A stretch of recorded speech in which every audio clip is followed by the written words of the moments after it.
Hello बच्चों, कैसे हैं आप सभी।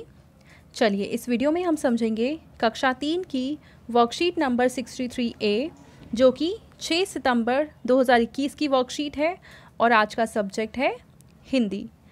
और बच्चों आज हम हमारी पाठ्यपुस्तक रिमझिम से पढ़ने वाले हैं पाठ बहादुर बित्तो। बच्चों यहाँ पे आप अपना नाम लिखेंगे और यहाँ आप अपनी टीचर का नाम लिखेंगे। तो चलिए इस वर्कशीट को शुरू करते हैं। नमस्ते प्यारे बच्चों, आशा करते हैं कि आप सभी स्वस्थ और खुश होंगे। बच्चों आपने पाठ बहादुर बित्तो तो अच्छे से पढ़ा होगा और पाठ में आए संज्ञा शब्दों पर भी ध्यान दिया होगा। संज्ञा आपको याद है ना? अच्छा चलिए एक बार इसे फिर दोहरा लेते हैं। किसी प्राणी, वस्तु, स्थान या भाव के नाम का बोध कराने वाले शब्द संज्ञा शब्द कहलाते हैं। यानी ऐसा कोई भी शब्द जो किसी भी चीज़ का नाम बता रहा हो, किसी इंसान का नाम बता रहा हो, उन सभी को यानी नाम बताने वाले शब्दों को हम कहते हैं संज्ञा शब्द। तो आइए पाठ में आए नाम वाले शब्दों अर्थात संज्ञा शब्दों पर ध्यान देते हैं। जैसे किसान, बैल, गाय, शेर, घोड़ा, दरांती, गुस्सा। गुस्सा भी नाम है किस चीज़ का? एक भाव का, एक इमोशन का। घबराई, घबराई यानी घबराना भी एक भाव है। ये सभी संज्ञा के अलग अलग रूप हैं। संज्ञा के इन अलग अलग रूपों को हम 3 भेदों में जानते हैं। यानी संज्ञा के 3 भेद होते हैं। भेद का मतलब है यहाँ पे प्रकार, यानी संज्ञा 3 प्रकार के होते हैं। कौन कौन सा? पहला है व्यक्तिवाचक संज्ञा और दूसरा है जातिवाचक संज्ञा और तीसरा है भाववाचक संज्ञा। तो देखिए हम सबसे पहले हम समझेंगे व्यक्तिवाचक संज्ञा क्या होती है। जिन शब्दों से किसी विशेष व्यक्ति, स्थान या वस्तु के नाम का ज्ञान हो, जैसे केला, लता मंगेशकर, दिल्ली, क्रिकेट आदि। ये सब क्या बता रहे हैं? किसी एक इंसान के बारे में, किसी एक जगह के बारे में, किसी एक खेल के बारे में या किसी एक फल के बारे में बता रहे हैं। तो इसको हम कहेंगे व्यक्तिवाचक संज्ञा, जो किसी एक चीज़ के बारे में बात की गई होती है और हमें पता होता है कि किसके बारे में बात हो रही है। ठीक है। दूसरा है जातिवाचक संज्ञा। तो जिन शब्दों से किसी प्राणी, स्थान या वस्तु की पूरी जाति का, देखो यहाँ पे भी हमें नाम पता चल रहा था लेकिन किसी एक का नाम पता चल रहा था, जबकि जातिवाचक संज्ञा में पूरी जाति का नाम पता चलता है। जैसे कि हम अगर व्यक्तिवाचक संज्ञा बोलें तो हम बोलेंगे केला, अगर हम जातिवाचक संज्ञा बोलें तो हम बोलेंगे फल, क्योंकि फल में कोई सी भी फल आ सकते हैं, जैसे केला है, सेब है, संतरा है, आम है। तो इसलिए फल यहाँ पे बहुत सारी चीज़ों का ग्रुप हो सकता है, जबकि केला सिर्फ एक होता है। अगला क्या है? अगला है गायिका। अब गायिका तो यहाँ पे गाने वाले बहुत सारे लोग हो सकते हैं, जैसे कि उनमें से एक है लता मंगेशकर। अगर लता मंगेशकर का नाम लिखा हुआ है इसका मतलब ये व्यक्तिवाचक संज्ञा है, लेकिन इन्होंने यहाँ पे लिख दिया है गायिका, यानी यहाँ पे कोई भी इंसान जो गाना गाता है वो हो सकता है। तो इसका मतलब ये जाति है गाने वाले लोगों की। फिर है शहर।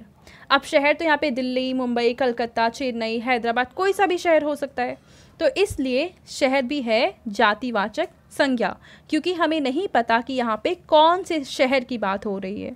लेकिन अगर हम एक शहर का नाम लिख दें, जैसे कि दिल्ली है या मुंबई है, तब ये व्यक्तिवाचक संज्ञा हो जाएगा। ठीक है। नेक्स्ट है खेल। अब खेल में भी तो कोई सा भी खेल हो सकता है, क्रिकेट है, हॉकी है, खो खो है, कुछ भी हो सकता है। तो इसका मतलब खेल भी जातिवाचक संज्ञा है। फिर है त्योहार।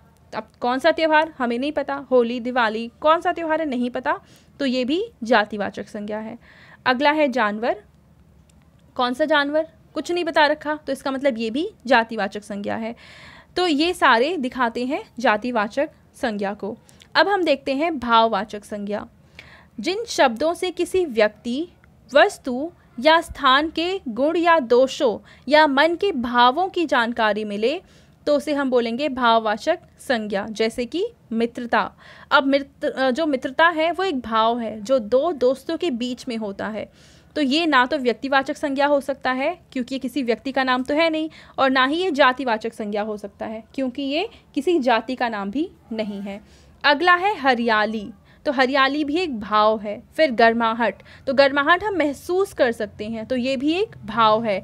अगला है खुशी, तो खुशी भी हम महसूस करते हैं, जब किसी चीज़ से हमें बहुत ज़्यादा अच्छा लगता है, हमें खुशी मिलती है, तो वो उस भाव को हम कहेंगे खुशी भरा भाव। लेकिन ये किसी व्यक्ति का नाम नहीं है या जाति का नाम नहीं है, तो ये भी है भाववाचक संज्ञा।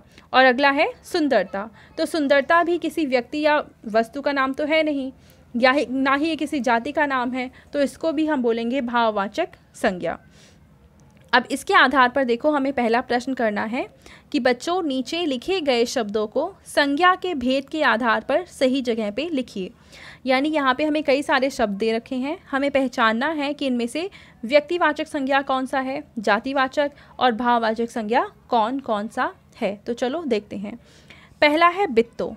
अब बित्तो यहाँ पे किसी एक लड़की का नाम है, तो इसका मतलब ये है, क्या है ये, व्यक्तिवाचक संज्ञा। तो बित्तो को हम कहाँ लिखेंगे, व्यक्तिवाचक संज्ञा में।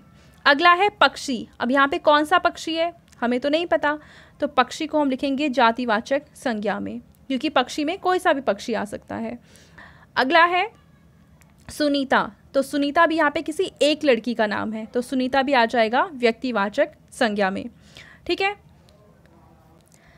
और अगला शब्द है दोस्ती। अब दोस्ती तो दो लोगों के बीच में होता है और ये एक भाव है, एक एहसास है, तो इसको हम लिखेंगे भाववाचक संज्ञा में। मैं जैसे जैसे बता रही हूँ आप वैसे वैसे उसी क्रम में लिखते जाइए, जिससे आपको कोई कन्फ्यूजन ना हो। अगला है सब्जी। अब सब्जी कौन सी सब्जी है यहाँ पे हमें नहीं पता, तो यह आ जाएगा जातिवाचक संज्ञा में। अगला है मिठास। तो मिठास भी एक भाव है, क्योंकि उसे हम देख नहीं सकते हैं, ये किसी व्यक्ति का नाम नहीं, किसी स्थान का नाम नहीं है, तो मिठास है भाव, जो कि हम यहाँ पे लिख देंगे। अगला है दराती। तो दराती क्या होता है, तो दराती कोई एक ऐसी चीज़ होती है जो काटने के लिए इस्तेमाल की जाती है, तो हमें पता है दराती क्या चीज़ है, तो दराती को हम लिखेंगे कहाँ पे, व्यक्तिवाचक संज्ञा में। अगला है इमारत। यहाँ पे इमारत यानी एक घर के नाम से लिया गया है। अब ये कोई सी भी इमारत हो सकती है, हमें तो नहीं पता कौन सी इमारत है, तो इसको हम लिखेंगे जातिवाचक संज्ञा में। अगला है बचपन। तो बचपन एक भाव है, इसलिए इसको भी हम लिखेंगे भाववाचक संज्ञा में। उसके बाद क्या है, शेर। अब शेर तो हमें पता है एक जानवर होता है, तो शेर को हम कहाँ लिखेंगे, व्यक्तिवाचक संज्ञा में। अगला है अध्यापक। अब ये कौन से अध्यापक, हिंदी के, इंग्लिश के, एसएसटी के, किस सब्जेक्ट के हैं, कौन से हमें नहीं पता, तो इसको हम लिखेंगे भाववाचक संज्ञा में। ठीक है। और अगला है सफलता, और सफलता भी एक भाव है, तो उसको भी हम लिखेंगे भाववाचक संज्ञा में। ठीक है। तो पहला प्रश्न हल हो गया। अब हम देखते हैं अगली एक्टिविटी, जो कि है आओ बातचीत करें। प्यारे बच्चों, साथ दिए गए चित्र को ध्यान से देखिए। आपको क्या लगता है कि चित्र में दिख रहे बंदर और आदमी क्या बातें कर रहे होंगे?